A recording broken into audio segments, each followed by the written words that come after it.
Hello, everyone, and welcome to week 3 of Mass Communication 200, Intro to Media Writing. I hope you had a wonderful break for Labor Day and that you are all doing well and staying safe. This video will be going over Chapter 5, which addresses a lot of the legal aspects of media writing, including libel, privacy, and news gathering. There's a lot of information shared in Chapter 5, so I decided to break the chapter up into 2 videos, so you'll be able to watch them back to back. So this is part 1, which specifically addresses libel, defamation, and slander. Defamation is when journalists and publishers become responsible for what they say and the implications that the audience may draw from the information shared. Defamation is not only a legal suit against journalists and publishers, it's really anyone who says something that could have defamatory implications for a plaintiff. However, journalists and publishers are often targets for defamation suits, primarily because they publish information so often. There are 2 different types of defamation. The first is libel, which is defamation by written word or communication in a tangible form, such as a print publication like a newspaper or magazine, or on a digital website. Slander, on the other hand, is defamation by spoken words. This is common in broadcasting, including television and radio. However, some states considered broadcast publications to be defamation, consider the broadcast defamation to be liable, primarily because they consider the transmission across the broadcast frequency as a tangible form. So know what your state regulations are, where you're working, on what they consider libel versus slander. Defamation is important because it costs millions of dollars to fight a defamation suit, even if you win. And if you lose, the court can award thousands of dollars to someone who is claiming defamation damages. In fact, the average defamation claim is over $560,000. There's also a cost to your organization's reputation and credibility, because if you're being sued for defamation, it suggests that you're not really a credible news outlet. Now, you as an individual journalist or media writer can be sued for defamation on an individual level as well as your organization. So it's important that you understand defamation, slander, and libel laws in order to protect yourself and your employer. So what are the elements of libel? There are really 6 key steps that someone has to prove to sue for libel. The first is defamation. The second is identification. The third is publication. The fourth is falsity. The fifth is injury. And the 6th is fault. Let's go into each of these individually. Now, defamation is when you are injuring someone by what you're saying. So there's really 2 steps to prove that you've been defamed. The first is that the statement was capable of a defamatory meaning. It has to be specific. So just saying something unflattering, like calling a person fat, would not be defamation. Or if something is just offensive, that's not enough to be considered factual and therefore defamation. Instead, you have to accuse someone of something specific that isn't true, such as accusing someone of rape when that didn't really happen. That would be a very clear violation of defamation. The second step is that there has to be a substantial segment of the public that understood the information that was being shared as defaming the plaintiff. So a large number of people have to say that the plaintiff was hurt and defamed by the content that was being shared. Now, this can be done both linguistically through the use of words or even nonverbal communication about the person, as well as the visuals, the images and pictures that are used. You can also defame someone by omitting facts that could potentially help them to have a better perception in the public eye. Identification is another aspect of libel case that a person who is suing would have to prove.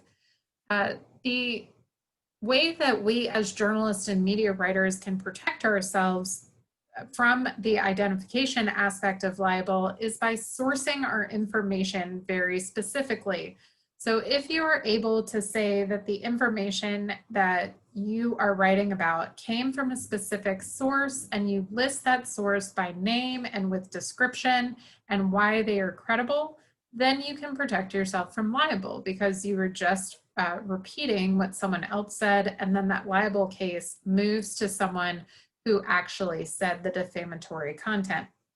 Now, similar names have often created confusion in terms of libel, where someone's image or picture or name was used in a wrong way, and it created confusion that was defamatory. For instance, this man on the far left is actually a Florida man who was arrested for a different crime other than what I'm about to describe.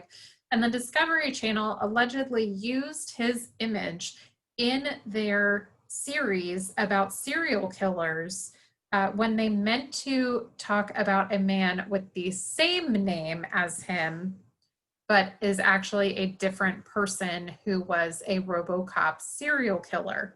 So the man on the far left is now suing the Discovery Channel for defamation because they identified him in a defaming way. So insinuation with enough detail is enough to identify someone. Your textbook talks about the porn star whose image was used in a case about sexually transmitted disease in a print publication. So visuals can identify, it just has to have an insinuation with enough detail to be able to identify that person as being defamed.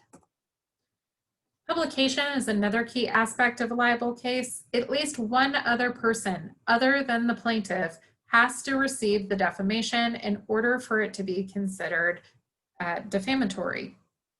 So what this essentially means is that if I just say something ugly to you, but you and I are the only people in the room, then you cannot claim libel against me because I didn't publish it to any people outside of me or you as the plaintiff. So anytime that you publish outside of one person other than the plaintiff, though, that would be considered publication. Most states have a statute of limitation on when libel can be sued for. It's typically within 1 to 2 years, although some states have up to 3 to 5 years for a plaintiff to come after an organization or person for defamation. The date that the statute of limitation begins is the most recent publication. So in the case of the Discovery Channel instance that we just talked about, which is an ongoing suit and has not yet been settled. In fact, it just happened a few days ago as of this recording. If the Discovery Channel were to air that documentary more than once, the second time that they air it, that statute of limitations now begins again, and so on every time that they re-air or republish that information. The liability of service providers, though, has been a widely discussed topic because internet service providers have been found to not be responsible for libel or defamation that is found on their site. In fact, this came from a 1997 case, Blumenthal versus Drudge, where the Drudge Report, a somewhat journalistic website produced by Matt Drudge, accused White House Secretary Assistant Sidney Blumenthal of spousal abuse. And the Blumenthals sued for defamation against both the Drudge Report, against Matt Drudge as the individual writer, and AOL, which was the hosting site of Drudge Report at the time. Now, the AOL case was dismissed because they were just the host, but the case against Drudge was not dismissed because he was considered to be liable for the content that he wrote while AOL was just the hosting platform. However, if the Blumenthals had sued the company or organization Drudge Report, that would have been considered acceptable because they are a part of the writing and editorial process for their writer, Matt Drudge. So this is a case that really clarified the libel for ISPs. Falsity is another aspect of libel that must be proven. A statement may be false, but not defamatory. So I can say something that's not true about you, like you have 5 brothers when you really only have 3. Just because a statement is false does not make it defamatory. In the same way, true statements can be defamatory. I can say that a certain individual went to jail for being arrested for cocaine. And that could be true of that person, but just saying a true statement that is defamatory is not enough to prove libel. They have to be able to prove that the true statement that was defamatory was actually false in order to be able to sue for libel. This is primarily because the First Amendment favors the freedom of the press to share matters of public concern through publication. And so the First Amendment will protect the journalist far more often than it will protect someone in a libel case. So as long as you are reporting newsworthy items that are matters of public concern, you are typically not going to be sued for libel unless you're intentionally publishing something that is false.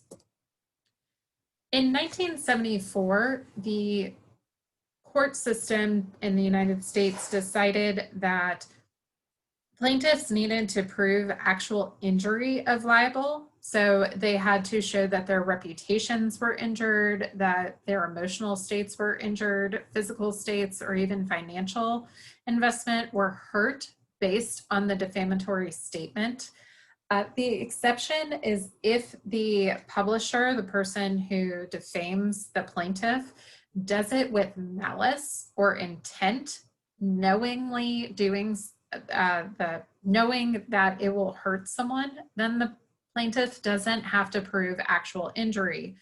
And this also doesn't involve public concern. So if you can show that your defamation is not a matter of public concern and it shouldn't be newsworthy, then you don't have to prove injury. Now, there are 2 different categories for libel: public figures and private figures. Private figures are your everyday person. You and I are private figures in terms of the law. Public officials have a prominent role specifically in government. That's why they're given the title public officials. They have to hold a government position, although it can be unpaid, but typically we only call someone a public official if they are in the top levels of that government organization. For instance, I'm a government employee, I work for the state of Alabama, but I'm still considered a private figure because I don't hold a top level position. Public figures play a prominent role in society. The most common type of public figure is going to be general purpose, who are celebrities, and also key figures within industry, such as Neil deGrasse Tyson, who has become famous as a scientist whose role is important to our society. Limited purpose public figures are those who voluntarily position themselves to the public on a topic. So this could be an activist, for instance, like I believe the creators of the Black Lives Movement the Black Lives Movement are now considered public figures because they have risen to limited purpose statusship because of their activism. They are known, you can identify them pretty easily because they have placed themselves in that role within society. There are some times when someone involuntarily becomes a public figure based on publicity that's unwanted. However, this is really rare and the court will not default So just being the center of the story is not enough to move you from being a private figure to a public figure. The standards for proving libel for public figures are much higher than they are for private figures. Private figures are able to win libel and slander cases a lot easier because they are not considered public officials or public figures. So what can you as a journalist or media writer do to defend yourself from libel cases? Well, the first and most important is that you always need to tell the truth. If the gist of what you're saying is true, if the overall idea is true, then someone cannot sue you for libel. It's not enough to just get a quote either. You need to do digging to verify that the information and source that you're receiving is true. However, there is a fair report privilege, meaning that if you're reporting on official proceedings or documents, you cannot be sued for libel for anything that you are properly citing from those proceedings or government documents. So for instance, if you're in a court case and you're writing what a person is testifying, that testimony happens to be false, a person cannot come back and claim that you were defamatory against the defendant because it was part of official legal proceedings. So official duties, it's usually extended to documents depending upon the state law. And but if your story contains errors that are damaging or other sources that are considered damaging, then you lose your fair report privilege and can be sued for libel. So keep in mind what would be fair report and what you need to actually consider just basic truth, but we should always be looking for accuracy and truth, and no matter what we're writing. Now you can protect yourself using fair comment and criticism. This essentially means that if you're writing an opinion and you make it very clear that it's an opinion and not a fact, that you cannot be sued for libel because of that. However, you can't just say, in my opinion, this person is a serial rapist, because that makes it seem too much like fact. Instead, you would have to couch the claim against someone in more opinionated terms, such as, I really don't like this person, which is a far cry from being a serial rapist, of course. Other things you can do to protect yourself from libel is to report only on newsworthy events. Identify your sources as fully as possible using their names, their titles, and any other information you can give. You're going to want to ask those who could be potential liable plaintiff, those who are being criticized by someone else, to respond. If they refuse to make a comment about the person's accusation, just say the person refused to comment. That tells your readership that you asked, but they decided not to say anything in return, and that helps protect you from libel. You need to check out the evidence and make sure that you don't ignore contradicting evidence. Take everything in, because if you purposefully ignore something that could disprove libel or disprove the claim that is being made that could be considered defamation, then you are liable for that statement. Think about why a source may make a charge. What are their motives? And within your story, explain the source's credibility for their charge against another person. You're going to want to avoid confidential or anonymous sources as much as possible, especially if that confidential or anonymous source is attacking someone. Because if you cannot point to an individual who made the claim, then you will be the one who is liable for that. You want to make sure you are quoting documents accurately, because that allows you the fair report protection. And just take the time to get it right. A lot of libel cases happen because someone is trying to push a deadline or break a story. So the more time you can take for accuracy and to check your sources, the better. Now, a lot of news organizations are going to have rules about how long you need to keep your notes, your tapes, and other materials that you use to generate the story. These rules typically follow the state's policies on the statute of limitation for libel, so that if a case gets brought up within the number of years that you produce the story, you will have that evidence to be able to prove how you got the claim that you did. So these are various ways that you as a journalist can protect yourself from libel. Now that you understand a little bit more about libel, we're going to talk about the right to privacy and invasion of privacy for journalists, as well as news gathering practices. Then I want you to do your discussion post on a legal case study that I'll present to you. Make sure you do your homework. This one's going to focus primarily on spelling from your workbook, chapter 4, exercises 6 and 7. That'll be due Friday, September 11th by midnight. And then follow the AP reading, video, and homework on abbreviations and titles.